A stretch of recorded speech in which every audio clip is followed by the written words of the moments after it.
not Jesus. The first person you meet after death will shock you.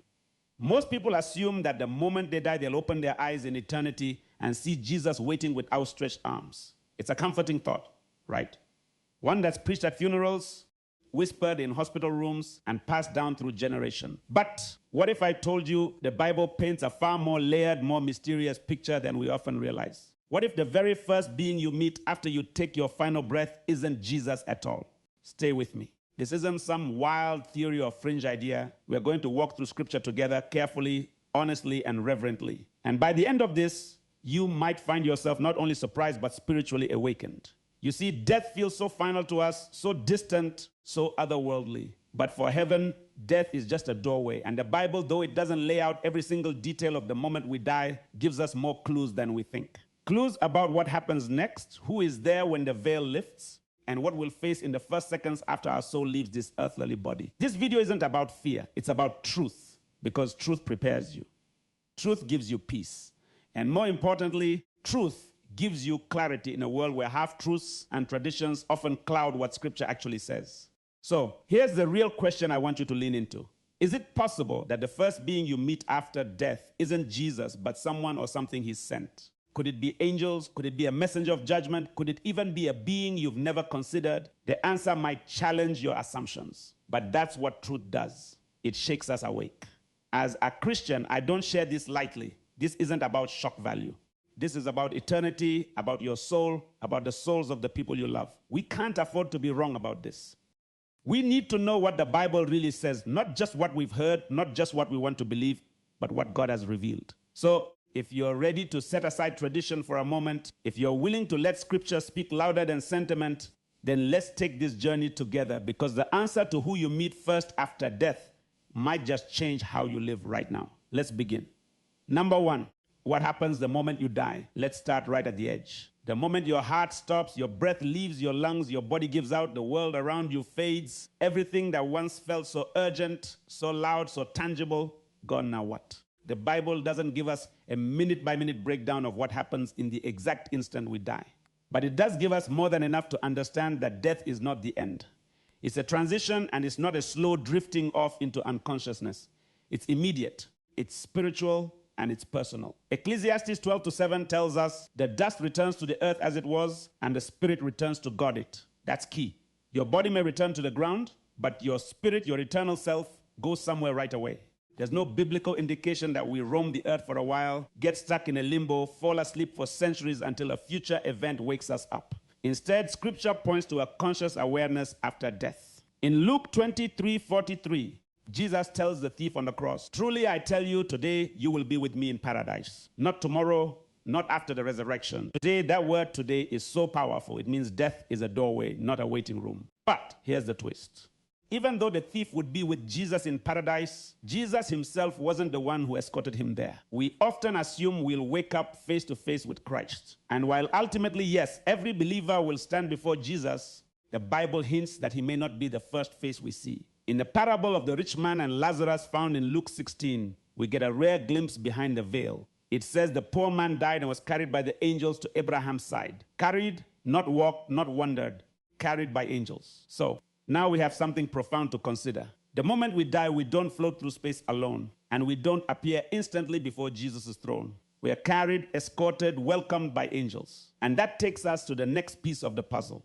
Number two, angels on assignment, God's heavenly escorts. Angels aren't just floating figures in stained glass windows or the soft glow around nativity scenes. According to the Bible, they are powerful, purposeful beings who are constantly on assignment, especially when it comes to the care of God's people. Hebrews 1:14 describes angels as ministering spirits sent to serve those who will inherit salvation. That includes you, believer, and their ministry doesn't stop at protecting you on earth. It extends into your journey into eternity. Go back again to Luke 16:22. The poor man died and was carried by the angels to Abraham's side. That wasn't symbolic. Jesus, who told the parable, wasn't speaking in metaphors here. He was describing a reality beyond what we can see. When Lazarus died, angels were there, not one, not symbolic light, actual spiritual beings assigned by God to carry his soul into eternal comfort. Let that sink in for a moment. These angels knew Lazarus. They were ready.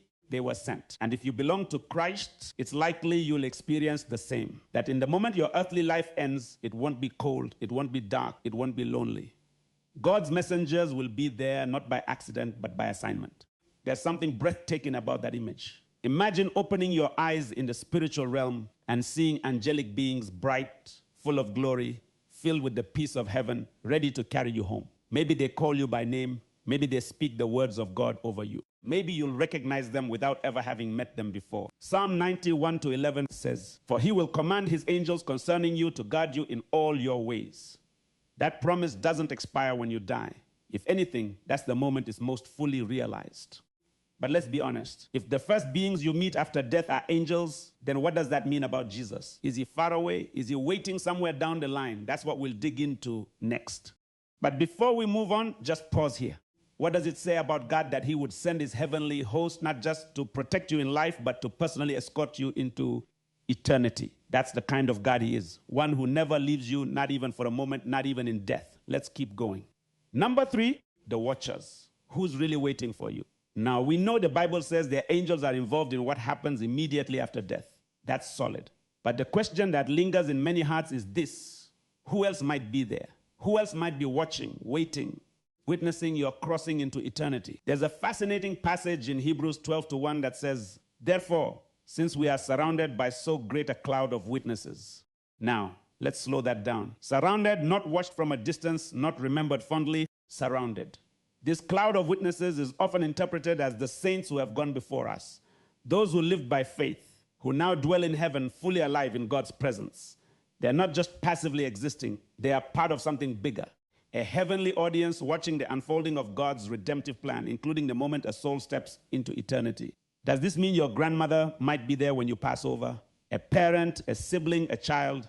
We can't say with certainty, but Scripture gives us reason to wonder.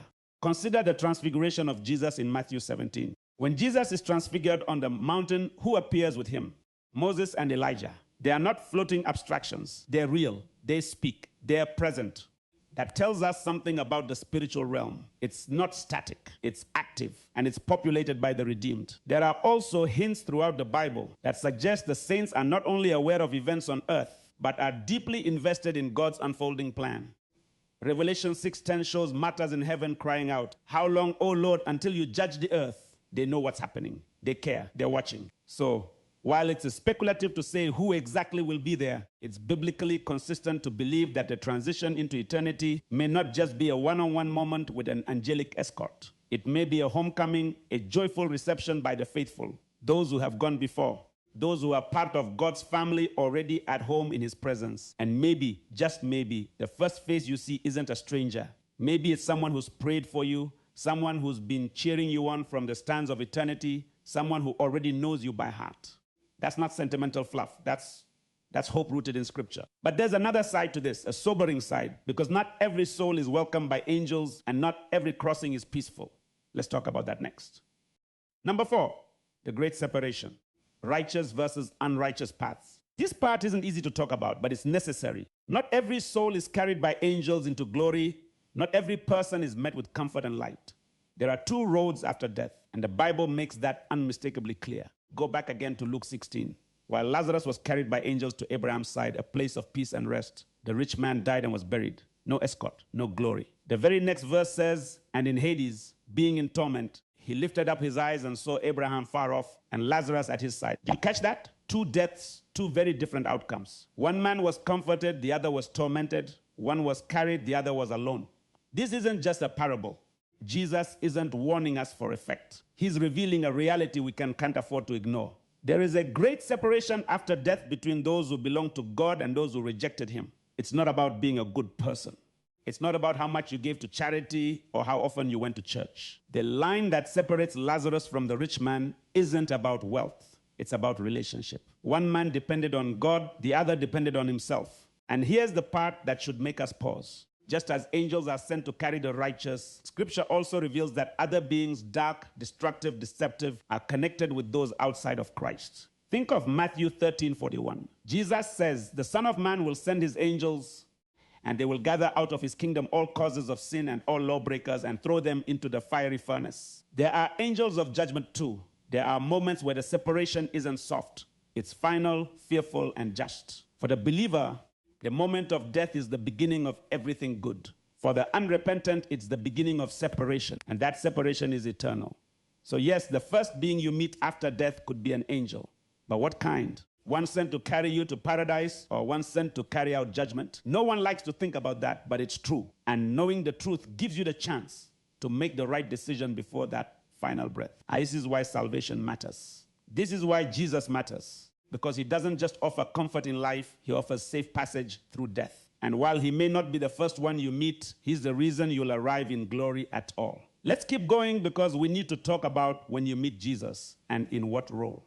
Number 5, the judge or the advocate. When do we meet Jesus? So far, we've talked about angels, watchers, and the reality of separation after death. But let's go back to the one question still hanging in the air. What about Jesus? If he's not the first one we see, then when do we see him? This is where things get both beautiful and sobering. 2 Corinthians 5:10 tells us, "For we must all appear before the judgment seat of Christ, so that each one may receive what is due for what he has done in the body, whether good or evil. Let that settle in your heart." We must all appear. Every single person will stand before Jesus. The question is, will you meet him as judge or will you meet him as savior? That moment is guaranteed. The meeting is set.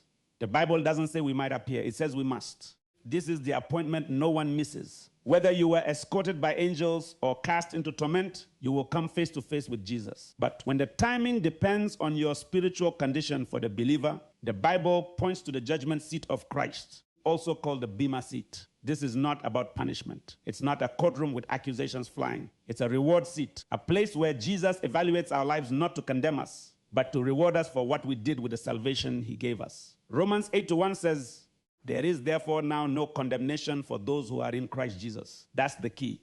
If you're in Christ, your sins were judged at the cross. So when you see him, it's not to face wrath, it's to face glory, love, joy, fulfillment. But for those who die without Christ, the meeting is drastically different. Revelation 20:11, -12 describes the great white throne judgment. This is the place of final sentencing. Books are opened, deeds are examined, and if your name isn't found in the book of life, you are cast out. Not because God wants to reject you, but because you rejected him. So yes, you will see Jesus, but he won't be the first face you see after death. Instead, he's the one waiting at the throne. He's the one you meet after your soul has already been received or rejected. And when you do meet him, there's only one thing that will matter. Did you know him? Did you belong to him? Was your name written in his book? This is why salvation isn't about religion. It's about relationship. It's about knowing the one who already paid the price for your sins, so that when you finally see him, your heart doesn't shrink back in fear, but runs into his arms. He's the judge, but he wants to be your advocate. And if you've trusted him here, he'll stand for you there. But what else does the Bible tell us about that invisible realm? What it looks like, what we'll see, what we'll experience. Let's go deeper. Number 6, the invisible realm. What the Bible reveals about the afterlife. For centuries, people have wondered what's on the other side. What will I see? Who will be there? What will it feel like? And while the Bible doesn't give us a full tour of the afterlife, it gives us windows, moments when heaven is peeled back and the invisible becomes visible. Let's look at a few of those moments together. In Revelation 4, the Apostle John is caught up into the heavenly realm. He says, "I looked and behold a door standing open in heaven. A throne, light, thunder, worship, angelic beings, elders clothed in white creatures crying out, 'Holy, holy. Holy is the Lord God Almighty.'" He's not seeing something vague or symbolic. He's seeing reality, a spiritual realm that's more alive than anything on earth. Then there's Isaiah 6. The prophet says, "I saw the Lord sitting upon a throne high and lifted up. Seraphim flew around the throne crying out, 'Holy, holy, holy, holy.'" The whole scene is overwhelming. The holiness, the purity, the weight of glory. These aren't hallucinations, they're revelations. God allowed these men to see beyond the veil, not to satisfy curiosity, but to awaken awe. Now, here's what's fascinating. In these scenes, Jesus is not immediately the one who meets the person entering the vision. In both Isaiah and Revelation, the focus is on the throne, on worship, on the radiance of God's glory. The presence of Jesus is there undeniably. But the first things noticed are the surroundings, the awe, the creatures, the majesty of the realm itself. And think about Stephen in Acts 7 as he's being martyred. He looks up and says, "Behold, I see the heavens opened and the Son of Man standing at the right hand of God." He sees Jesus, but from a distance, from a heavenly position of authority, not as the one running to meet him face to face, but as the king waiting in glory.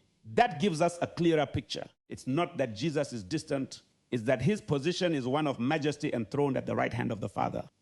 The realm we enter first, the moment after death, is filled with activity, worship, angelic beings, and possibly the welcoming presence of saints. And at the center of it all is the throne and the Lamb who reigns. So again, he may not be the first face you see, but make no mistake, he is the center of it all. And one day when you do see him, you'll know every step, every trial, every tear, it was all worth it. But before we close, let's talk about what this should mean for us right now. Because this isn't just about knowing what's next, it's about preparing for it. Let's go there next. Number 7, preparing for the journey. Why this truth should change how you live. Now that we've peeled back the layers, angelic escorts, the cloud of witnesses, the separation of souls, the throne of Jesus, you might be asking, what do I do with all of this? Why does it matter who I meet first after death? Because once you know the truth, you can't live the same way. Death is not the end, it's the beginning. And your first moments in eternity are determined by your final decisions here. The fact that angels might carry your soul, that should give you peace. But only if your life belongs to Christ. The fact that not everyone gets that kind of reception, that should give you pause. Hebrews 9:27 says, it is appointed for man to die once, and after that comes judgment. There are no do-overs, no reincarnations, no second chances after the final breath. That means everything you do right now, how you live, how you believe, who you follow, it all echoes into forever. Think of it like this. Imagine being at the airport, but you have no passport, no boarding pass, no idea where your plane is going. You wouldn't take that kind of risk when traveling across the world. So, why would you take that risk with your eternity? This life is your layover. Eternity is your destination. And Jesus is the only one who can get you home. But here's the beauty of it. He doesn't just wait for you at the end. He walks with you right now. His spirit leads you. His word guides you. His blood covers you. And one day when your final moment on earth arrives, everything you've trusted him for will become sight. If you belong to him, you don't have to fear death. Angels will come, heaven will open, the saints will rejoice. And when the time is right, Jesus will welcome you not as a stranger, but as his own. But if you don't know him yet, why wait? Why risk being met by judgment instead of grace? Right now, in this moment, you can surrender your life to Christ. You can invite him in. You can say, Lord, I don't want religion. I want relationship. I want to be yours. And he will answer because he already made the first move at the cross.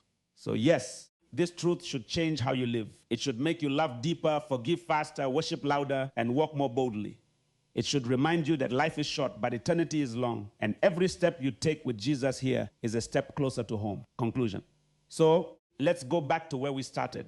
If the first person or being you meet after death isn't Jesus, are you ready for who it really is? Maybe it's an angel radiant and strong, sent to carry your soul into the presence of God. Maybe it's a cloud of witnesses, saints who have gone before you, welcoming you into the eternal family. Or maybe if your heart has never turned toward God, it's silence, absence, judgment. But it doesn't have to be. You don't have to fear that moment. You don't have to wonder what's waiting. The Bible has made it clear for those in Christ, death is not the end. It's the beginning of glory, of peace, of perfect love. And even though Jesus might not be the first face you see, he is the reason you'll be welcomed at all. Let this truth shape your priorities. Let it stir your heart. Let it wake you up from the fog of routine. Eternity is real. Heaven is real. And so is the path that leads there. You've been given a glimpse behind the curtain today, not just to inform you, but to invite you. So walk with God. Stay close to him. Let his word guide your steps. Because when that final falling comes, when the veil lifts, when your eyes open in eternity, what a joy it will be to be met not with fear, but with glory. You are not alone. You never were. And if you belong to Jesus, you never will be.